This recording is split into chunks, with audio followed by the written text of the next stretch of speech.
I think each year the bar is set by the acts that we have. So, and we as judges, it makes us judge a little bit harder. So last year we had like an explosive time with people like Jackie Ivanko, who now has, you know, the 10-year-old little opera singer who exploded onto the world stage. She had the #2 selling album in the world. So now if a young girl shows up and she wants to sing, I mean, that's what we're comparing her to. You know, and you can't do anything but. So you have to be better or equal to that. We had Fighting Gravity, if you remember the fraternity brothers who did that Blacklight show.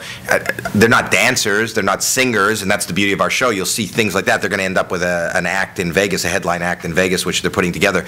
There's already 3 or 4 different acts that make Fighting Gravity look like nothing. Beyond that, the technology that people and the creativity that people have is just, I cannot believe in season 6, and it's only the 2nd season for me that I've been watching since season 1, that we can still be surprised and go, how did you think of this? We're the only show in competitive talent shows that have no rules, no age restrictions, and there is nothing that you can't do, which kind of opens the door up to phenomenal brilliance and crazy delusion, you know, and you get these people that are doing things almost dangerous. We've had a few injuries. The EMT has been more at work than they've ever been.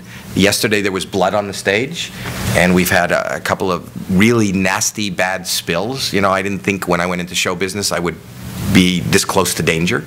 I went into show business because I don't have an adventurous soul, but apparently being a judge on America's Got Talent is more adventuresome than I would have thought. There was 3 injuries yesterday in Atlanta.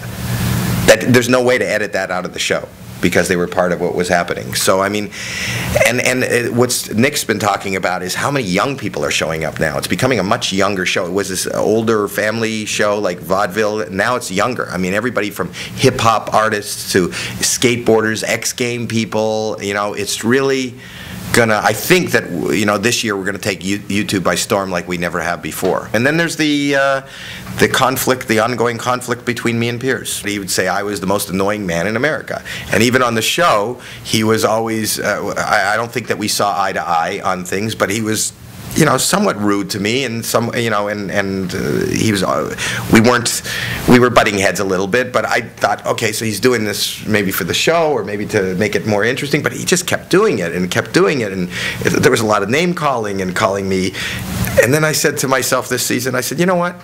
He's relentless. I mean, so I'm going to make him an honest journalist.